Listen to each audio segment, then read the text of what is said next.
bem, nós estamos de volta aqui no podcast, no Zé Podcast. O que a gente está fazendo é o seguinte: a gente cria conteúdo e de forma democrática. Você entra quando quiser, quando puder, entra lá e confere. Produção de conteúdo de uma maneira expandida, porque isso vale para o Brasil e vai para o mundo inteiro. O sujeito entra no link e vê o que nós estamos fazendo. Se estiver fazendo bobagem, você faz um comentário, não gostei. Se gostar, faz um comentário, já gostei, faz mais disso. Hoje, nós vamos conversar de novo sobre bike, sobre ciclovias e ciclofaixas. Eu disse para...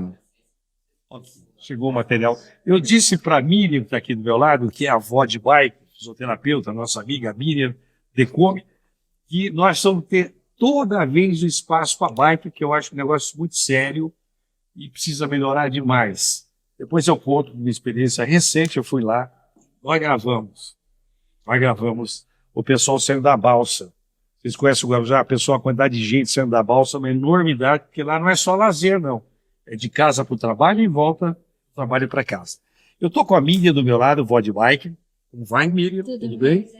Prazer, obrigada pelo convite mais uma vez. Vai ter sempre um espaço aqui. Doutor Tiago Dias, advogado especializado em Direito do Trabalho e Previdência.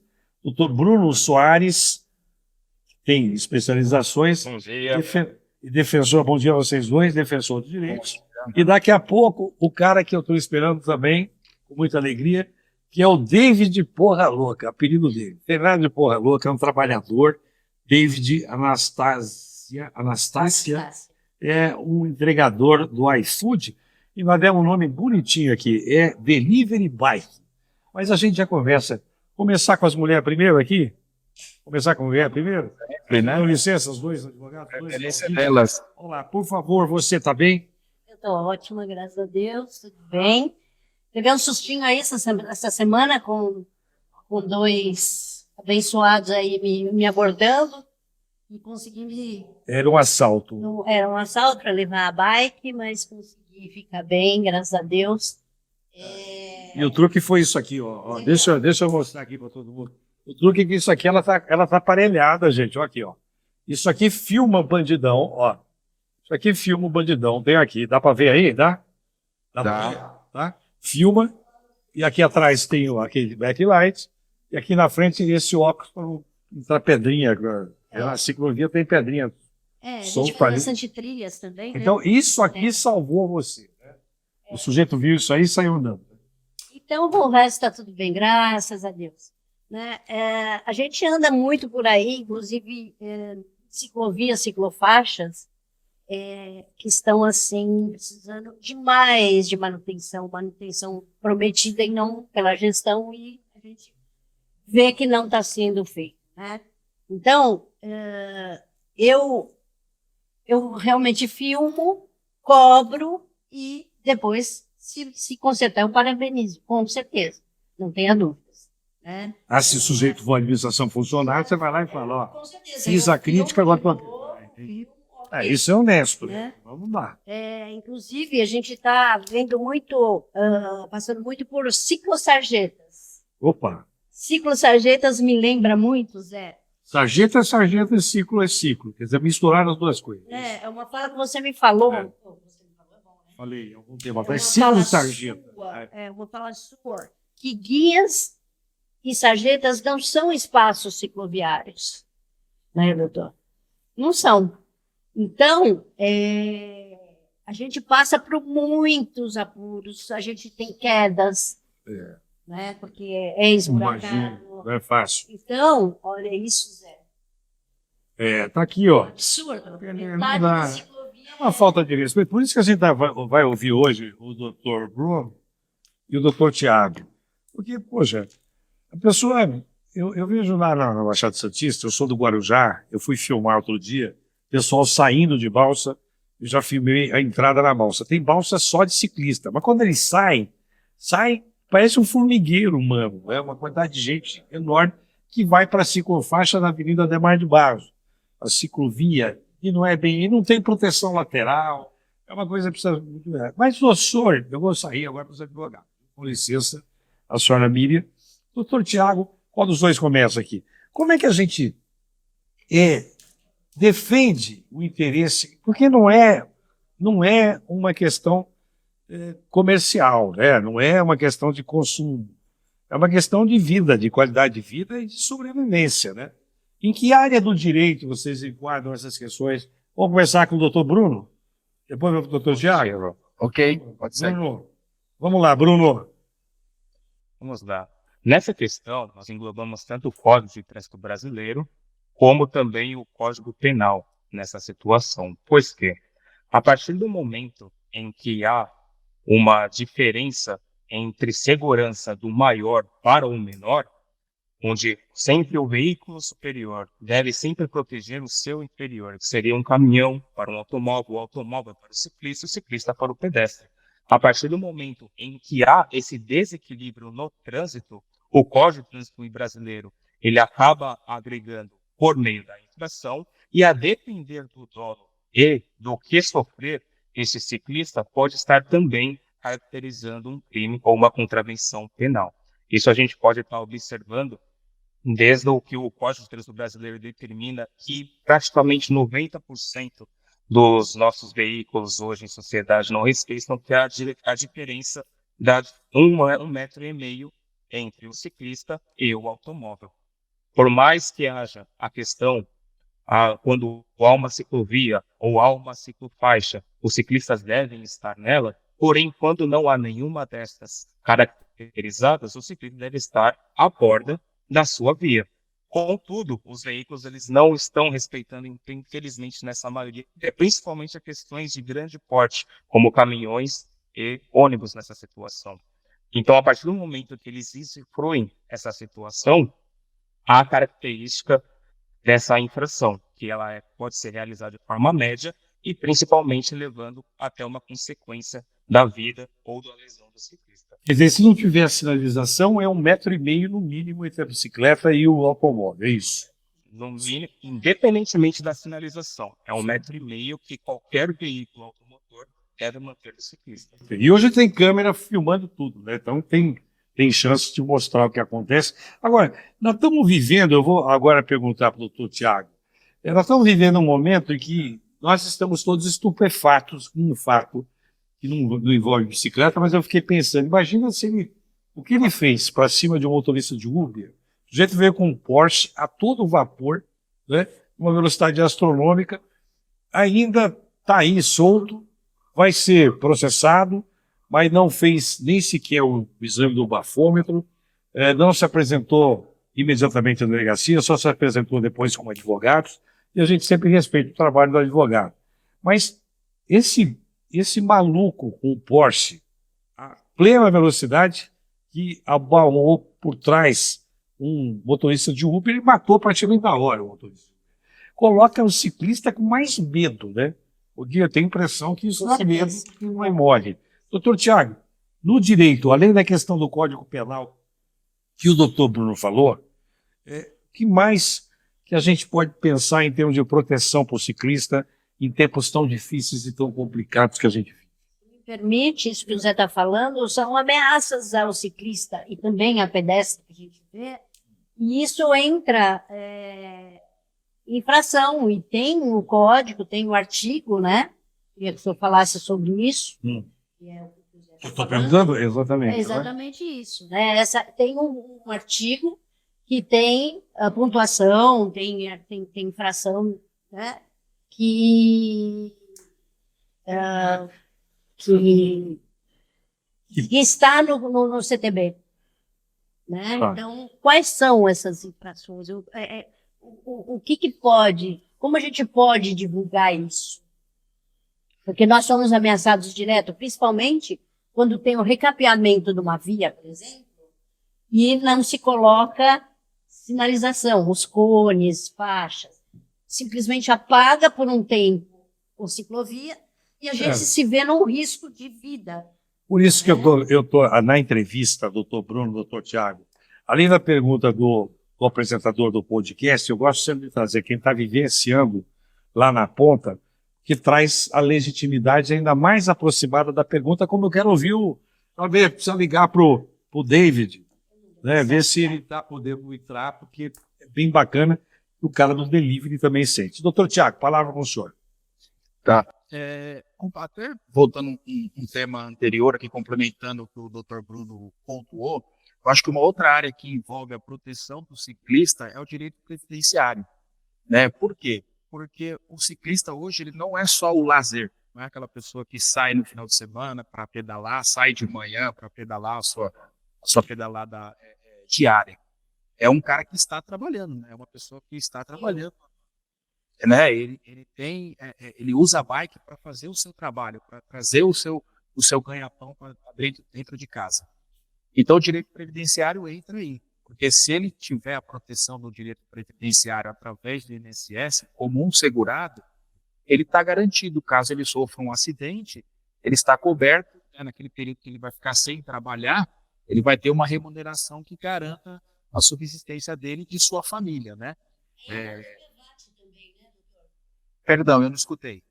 Entra o DPVAT também, direito, né? Exatamente, que aí é englobado pelo direito civil, né? Mas o direito previdenciário, ele resguarda o ciclista dessa maneira. Ele é como se fosse um seguro, né? Então você pode fazer a sua pedalada, seja para lazer ou para trabalho, que você está segurado caso você sofra algum acidente que te impeça de desempenhar a sua profissão, né? Naturalmente exercida. Né? Então, acho que o direito previdenciário ele entra aí para complementar tudo isso, né? Com relação a outro tema colocado, que é a questão das infrações, o Código de Trânsito Brasileiro ele já tem uma proteção bem ampla ao ciclista, né? Só que, no meu entender, o que falta aí são políticas públicas, né, de proteção, de conscientização dos motoristas de carro. Porque todo mundo sabe, qualquer leigo sabe que o ciclista ele é vulnerável. Isso é uma coisa que é inerente à pessoa. Você está dentro de um carro, você sabe que o ciclista e o pedestre ele é vulnerável perante ao seu veículo. Só que aquela pessoa ela não tem a consciência, né, do respeito ao ciclista, né? Eu acho que isso é uma política pública que falta prefeitura, estado e governo federal, né? Porque a lei está posta lá, mas aonde isso é divulgado? Aonde isso é falado? Isso não tem, entendeu? Então, com o podcast aqui, com a internet, a gente consegue levar essas informações às pessoas, né? Tanto ao ciclista quanto ao motorista, né? Por exemplo, a questão de manter 1,5 metro de distância da bicicleta quando ela estiver na linha lateral da via. Isso é uma infração grave se você não respeitar isso. Mas eu posso afirmar com toda certeza que se você entrevistar qualquer motorista de carro, ele não sabe disso, né? Ele não sabe. Doutor Tiago, doutor Bruno, Miriam, que está aqui do nosso lado, daqui a pouco a gente vê se o David entra também. Todo o processo pedagógico é gradual, é lento. As pessoas vão assimilando isso. Isso é assim na sala de aula, né? A aula acaba, não necessariamente o aluno entendeu tudo ou assimilou tudo. Faz parte, a gente tem que manter o fôlego disso. Aí quando o senhor falou, o Tiago, o Bruno acho que também disse isso, em política pública. Política pública porque fica capilarizando lá na base esse tipo de informação que deve ser continuada. Mas uma coisa que fica aparente, acidente de carro no Brasil não dá cadeia, né? Ou dá cadeia para o pobre, mas não dá cadeia para o rico. Dá cadeia para o negro, mas não dá cadeia para o branco. Tem isso também, né? Tem esse apartheid, não tem, Bruno? Infelizmente, essa discriminação estrutural ela já está bem caracterizada na nossa sociedade, né?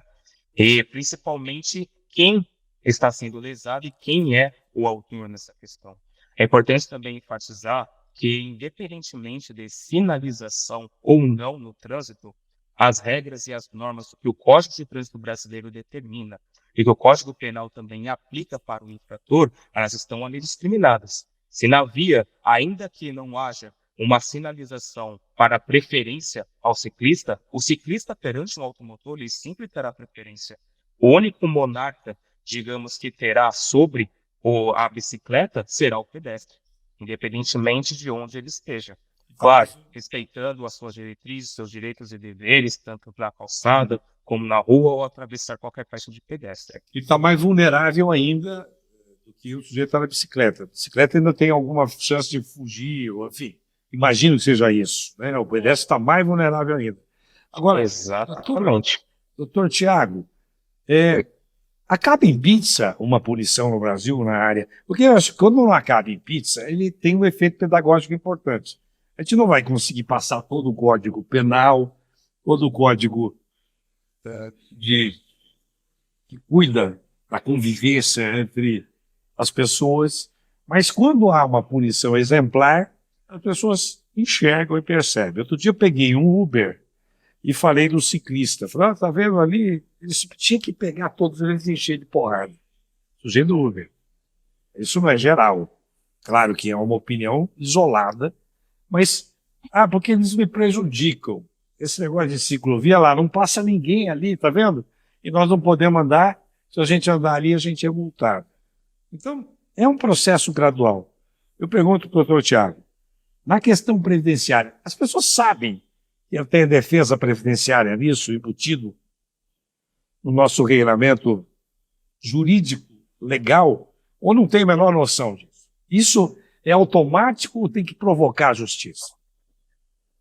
Olha, de fato, isso muitas pessoas não têm conhecimento sobre isso. As pessoas, o que elas pensam? Que o direito previdenciário ele está relacionado ao trabalho, né? Então a pessoa ela acredita que ela só vai ter acesso a uma proteção, a um auxílio-doença, a um auxílio-acidente, se ela ficar debilitada em razão do seu serviço, quando não. É uma proteção ampla, né? Se você tiver no seu momento de lazer com a sua bicicleta numa via pública e tem os seus riscos, ainda mais no Brasil, por conta da falta de informação, você está coberto por esse seguro.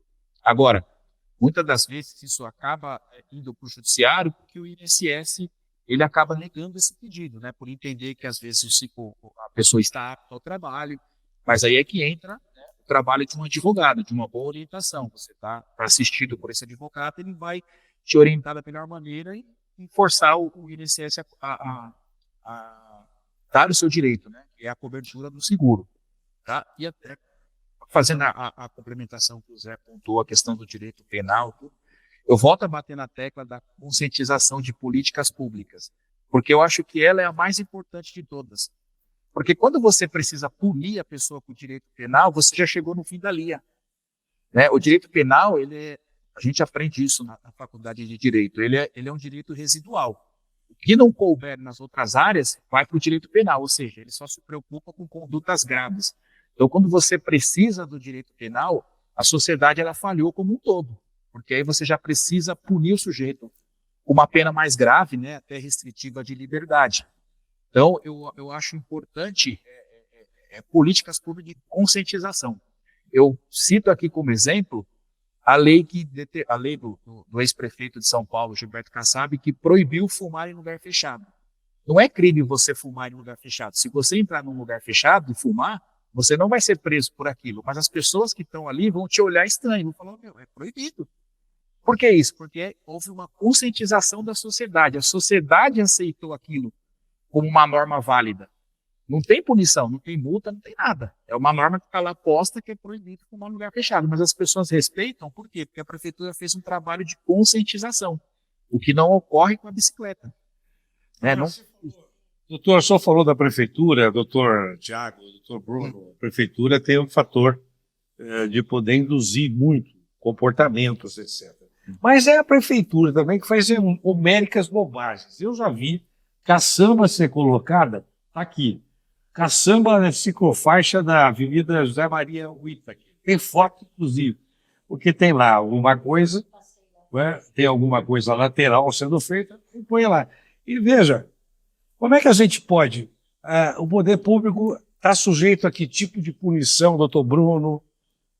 O senhor que também está ligado, os dois estão ligados à questão da defensoria de direitos, mas para cima do poder público, uma ação ou uma denúncia ao Ministério Público, como é que os operadores do direito estão trabalhando com isso? Perante a sociedade para com a prefeitura, ou qualquer seja o seu órgão regulamentador, normalmente eles possuem um canal de denúncias onde é possível realizar, porém, infelizmente existem dois mundos que nós, no direito, nós informamos, né? O mundo do ser e o mundo do dever ser. No mundo dever ser onde está no papel, ele realmente deveria estar seguindo todas aquelas diretrizes. Chegou a denúncia, realizou o procedimento, verificou o seu atentado, vamos fazer a retificação e a fábrica. Agora, no mundo do ser, na nossa realidade, infelizmente nós vemos aqui as estradas continuam esburacadas, os pedestres, elas não têm lugar sequer às vezes para passar pela calçada, o ciclista dificilmente consegue a sua movimentação se não é na própria ciclovia, por vezes ainda está concorrendo com veículos ciclomotores. Nós vemos por diversas vezes também motocicletas, motonetas só motorizadas atrapalhando essa situação da ciclovia, que não é regulamentada, não tem essa questão da fiscalização ativa. O que nós vemos, na grande maioria das vezes, infelizmente na menor, são as câmeras. Porém, as câmeras elas estão ali até você ter o acesso a elas do que aconteceu A ou aconteceu B, como o próprio doutor Tiago mencionou, é necessária a provocação do judiciário. É necessária a intervenção de um advogado, a representação, para solicitar ao judiciário, olha, houve determinado fato, determinada infração em X local, preciso e necessito dessas câmeras para poder estar realizando a defesa do cliente ou para fazer valer esse movimento. E como também o senhor havia mencionado anteriormente, essa questão de empresas terceirizadas pela prefeitura, ou propriamente a prefeitura, por não estarem seguindo o que o Código de Trânsito Brasileiro ele determina, ou a própria administração da prefeitura ou da cidade. Como o próprio doutor Tiago também informou, a conscientização dessas empresas. A partir do momento em que um serviço é prestado, ele deve ser fiscalizado da forma do início até a sua execução. Não adianta simplesmente falar, nós estamos fazendo determinada política, mas o trâmite dela, esse processo, está inviabilizando o direito de outros, já está complicando a situação, principalmente do destinatário final, que é o cidadão. Nós vemos por diversas vezes também, infelizmente, por falta de conscientização, empresas terceirizadas pelo próprio órgão público ou o próprio órgão público obstruindo ciclovias, por muitas vezes também vejam uma denúncia, acabam ignorando ou não ativam de forma fiscalizatória essa situação. Então, o que é necessário, principalmente, é a fiscalização ativa, pois, infelizmente, principalmente nas cidades litorâneas, nós não conseguimos ver isso. No máximo, são em 1 ou 2 bairros de forma ativa, e os mais longínquos ou próximos da comunidade são totalmente abandonados. Então, uma conscientização social, tanto para a sociedade, quanto para as empresas terceirizadas e principalmente para o próprio órgão regulamentador, que por muitas vezes somente tem ciência que aquela lei existe, mas como ela é praticada, como ela deve ser aplicada, dificilmente eles conseguem. Perfeito. Nós estamos conversando, eu sempre digo aqui no podcast, a gente repete, porque é um instrumento democrático, você vai ter esse conteúdo, você vai ver na hora que você quiser e aonde você estiver. Mas eu sempre estou dizendo, eu estou conversando com o doutor Tiago Dias, e vocês ouviram há pouco, o doutor Bruno Soares, e nós estamos conversando, está do meu lado aqui, a Miriam Decome, que é conhecida como a avó de bike, porque ela descobriu a bicicleta depois, você é questão de alguns anos atrás. 2 anos atrás. 2 anos atrás. Descobriu, se apaixonou pela bicicleta, e ela é fisioterapeuta, né, e cuida dessa coisa, e está se sentindo bem melhor na bicicleta. Outro dia eu gravei lá em Guarujá, assim, imagina a Baixada Santista é plana. São Paulo você tem ladeiras, subidas. A Baixada é totalmente plana. Então você tem uma topografia que favorece. E você, se andar de bicicleta, sem medo, você ajuda o meio ambiente, ajuda a saúde, né? Você ajuda a não ter congestionamentos, mas você precisa ter segurança, precisa ter tranquilidade. Eu não vou perguntar para você, Miriam, porque a lei, conforme os 2 advogados disseram, eu vou acrescentar aqui apenas uma observação, a lei é um comando geral e abstrato, ela não é específica para esta ou aquela situação, ela é genérica, né? Mas você especialmente, vive questões pontuais. Você mostrava aqui quantos advogados falavam, caçambas colocadas em ciclofaixas, etc. E fala das loucuras que você já viu.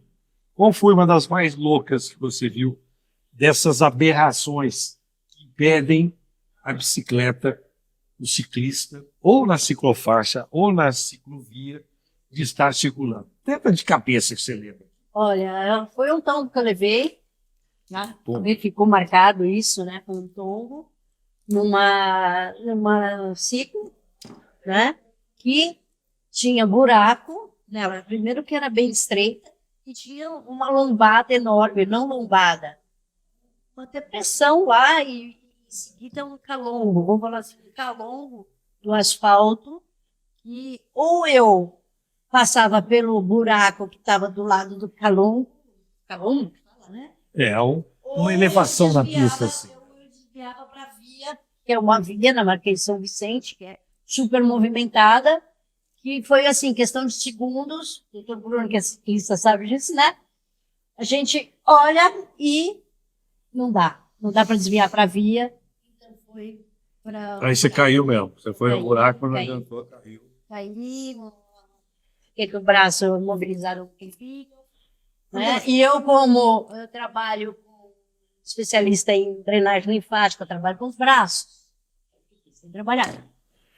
E sabendo essa lei, agora eu não vou atrás. Agora, além das questões pontuais, viu, Miriam, eu queria conversar com os dois advogados sobre o seguinte: existe um dano moral coletivo, é uma figura do direito, né? E ajuda na prevenção de algumas questões que podem ser até antecipadamente buscadas. Eu pergunto, as associações que defendem os ciclistas, elas têm entrado, eu não sei, aí é a história que talvez vocês me convençam, ou me conheçam, certamente conhecem melhor do que eu, estou pedindo a informação. Tem ações civis públicas em andamento? Existem inquéritos civis em andamento por parte do Ministério Público? Como é que anda esse mundo jurídico protetivo na área do ciclista? Está funcionando ou é só quando dá lá um acidente, aí vai lá, resolve, vai para cima da prefeitura, vai para cima de quem fez a bobagem, o caminhão que parou na ciclovia? Tem alguma coisa coletiva em andamento, doutores? Eu pergunto ao doutor Bruno ou ao doutor Tiago. Quem pode começar? Vamos lá, começa pelo Bruno, depois vai para o Tiago. Vamos lá. Começa pelo Tiago aqui, está à minha esquerda aqui. Vamos lá. Zé, hoje eu não tenho conhecimento de nenhuma ação coletiva nesse sentido. Infelizmente, até por conta de desconhecimento legal, de falta de informação, essa proteção é muito individual de cada pessoa. Então, por exemplo, a Miriam saiu e a Marquês de São Vicente levou esse tombo. Essa proteção dela, no caso, tem que exercer individualmente, contratar um advogado, se de repente a via tinha um buraco que a prefeitura deveria ter cuidado disso, não cuidou, e ela caiu, ela pode entrar com indenização por danos materiais, aí, se houve algum prejuízo, mas falta, até por falta de informação, essa proteção coletiva, tanto do Ministério Público, né, em cobrar o poder público, no caso aqui da cidade de São Paulo, a prefeitura, por melhorias das vias, por melhorias das ciclofaixas, né, porque a manutenção da via, ela traz segurança. Ela é um item de segurança tanto para o motorista quanto para o ciclista. Então, é uma obrigação do poder público, né? Então, tanto as associações que protegem o ciclista, que cuidam dos direitos do ciclista, podem exigir isso por medida judicial, a manutenção disso, assim como o Ministério Público também. Tá? Mas, infelizmente, no Brasil, ainda se tem uma visão muito pequena da questão do ciclista, né? A proteção, eu digo sempre assim que ela é feita ao inverso. A proteção é feita para o motorista. Então, eles sempre colocam o motorista à frente do ciclista, quando, na verdade, a própria lei diz o contrário, né? Então, eu acho que falta assim, um empenho coletivo das associações, né? Aí vai uma pequena crítica que eu acho que é válido, né? A gente sempre diz o direito. Quando a gente está unido, a gente fica mais forte. Porque você tendo essa união, você mostra para o poder público o quê? Que tem demanda, que tem pessoas que querem isso, né, para a cidade, que querem esse lazer, que querem essa proteção, né? E até uma questão que foi pontuada no começo do podcast, que eu vivenciei também aqui no meu dia a dia, essa questão da ciclofaixa, né? O cara passa ali durante o dia, ele vê a ciclofaixa vazia e fala assim, isso aí não serve para nada. Só que o cara esquece que o ciclista, ele é um trabalhador também, né? Ele tá trabalhando durante o dia, ele não tá o dia inteiro pedalando. Se o cara não for um profissional, ele tem seus afazeres do dia, né? Então o cara acredita o quê? Que aquilo ali é assim, só fez para cego ver, tem uma utilidade. Então cabe essa coletividade demonstrar que não, que tem demanda aqui, que a gente está cobrando do poder público melhoria. Aí entra o papel do advogado, que vai fazer essa intermediação entre os ciclistas, né, a coletividade de ciclistas, com o poder público, através de uma ação judicial, de uma ação coletiva, para exigir que isso seja colocado em prática, né, essa proteção efetiva do ciclista. Isso aqui vai render muita conversa da Água Viva, Associação Guarujá Viva, que nós fundamos há 3 anos atrás.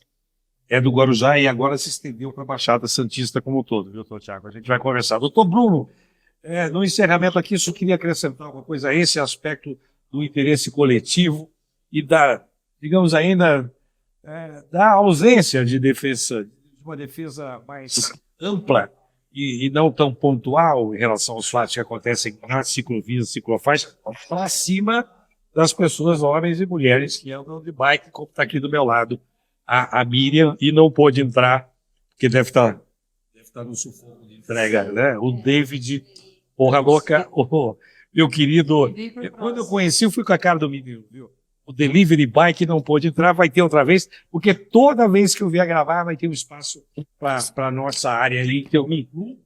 Eu sou um ciclista, só no final de semana, mas eu gosto muito. Doutor Bruno, palavra para o senhor. Certo. Como o próprio doutor Tiago informou, o direito individual do ciclista ao judiciário, ele acaba se arbitrando por 2 vias, ou pela defensoria pública ou diretamente pela representação de um advogado. E o mais importante, como nós repetimos por diversas vezes nesse podcast, é o direito da conscientização. E não é dar voz aos ciclistas, mas sim dar o poder da escuta, porque a voz ela já existe. A lei já determina que o ciclista ele tem preferência sobre e aguarda que zelo dos automóveis perante ele, na tocante tanto à segurança dele como à vida dele, como o próprio doutor Tiago havia informado anteriormente. Há ciclistas que pedalam por lazer, outros de forma profissional, outros são trabalhadores e outros por meio de transporte. Nas cidades litorâneas nós vemos isso em grande massa e na cidade de São Paulo também, que é um dos grandes focos pela ciclovia, porém, infelizmente, elas não são administradas, elas não são sinalizadas e, infelizmente, acaba ingressando para o motorista, o automotor, um simples favor que está fazendo para o ciclista. Mas não existe uma questão de favor, existe uma questão de execução do que a lei está determinando. Seja em uma manobra, seja em qualquer outro meio que ele está de transporte. Certo. Eu agradeço muito ao doutor Bruno, que vocês ouviram agora, que acabou de falar, doutor Tiago Araújo. Eu vou agradecer a Vó de Bike aqui que está do meu lado. Só que eu quero só lembrar, depois eu faço o encerramento, Vó de Bike. Tem ainda uma questão. Eu sou ciclista, você é motorista, né? Tem ônibus, né? Só que o ciclista também tem obrigações, deveres, tem que respeitar também. Ele também dirige carro. Também é pedestre. Também é pedestre. Por essa falta de conscientização, eu percebo que essa briga que está entre os carros, ônibus, né, os veículos com o ciclista, está causando briga de trânsito. Tá? A gente divide espaços. Então, tem que ter esse respeito.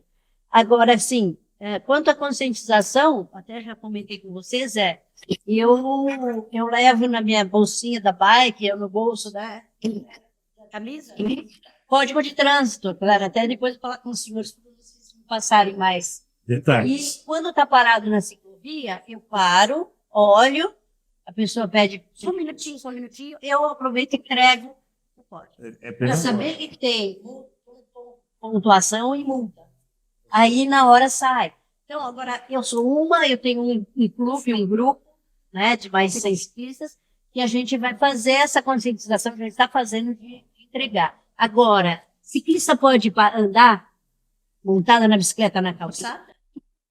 Negativo. Sempre fora da calçada. Tanto que a partir do momento que o ciclista está na calçada, desembarcado da bicicleta, ele é caracterizado como um pedestre.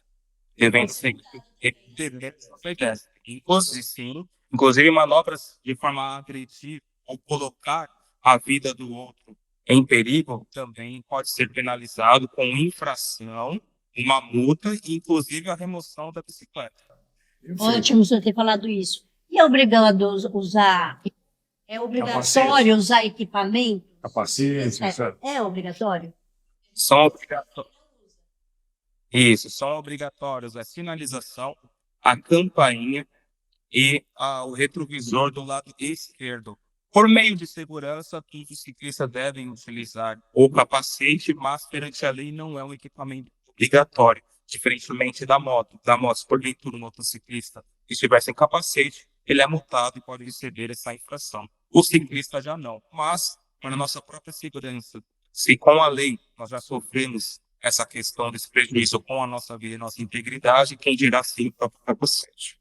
Muito bem. Nós Muito vamos. obrigada. Esse assunto, ciclovia, ciclofaixa, o que acontece com acidentes, isso vai voltar. Toda vez que a gente vai gravar o podcast, a gente grava 4 podcasts e vai voar um por semana. Se precisar ir por mais vezes por semana, nós vamos aumentar a periodicidade. Mas você volta, viu, Miriam?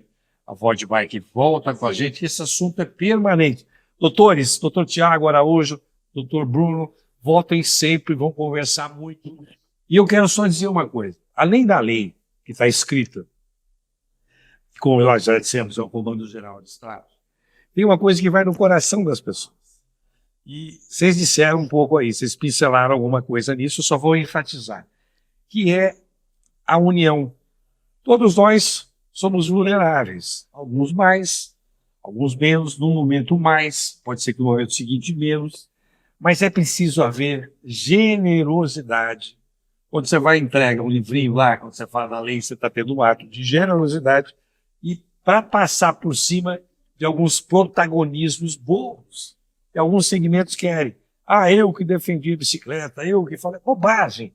Todos nós somos eu sou um cara do trem, né? Eu sou defensor do trem, sou professor dessa área. Todos nós somos o mesmo vagão.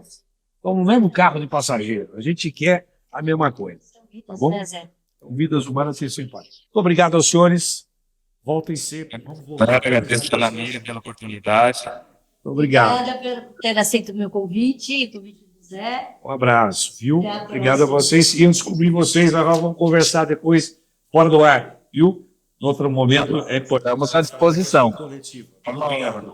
Vamos lá. Olha, eu vou encerrar. Um abraço a vocês dois. O David fica para outra vez. É sempre assim. O trem para numa estação, alguém desce, alguém sobe. Na outra estação na frente, quem subiu pode descer. E quem desceu antes pode voltar para o trem. É assim. E a vida permanece, a vida continua. Um abraço a todos vocês. Até daqui a pouco tem mais podcast. Um abraço. Obrigado. E sempre estou dizendo você aqui no encerramento. Se inscreva, comente, dê um like. Se você não gostar também, dê um dislike. Eu não gostei, quero isso, esquecer de fazer isso. Eu estou inventando palavras, não existe dislike. Eu estou inventando. Se não gostou, faz assim. Se você gostou, faz assim, comente, que a gente vai ter prazer e aperfeiçoar cada vez mais esse canal de comunicação. Forte abraço a vocês. Muito obrigado.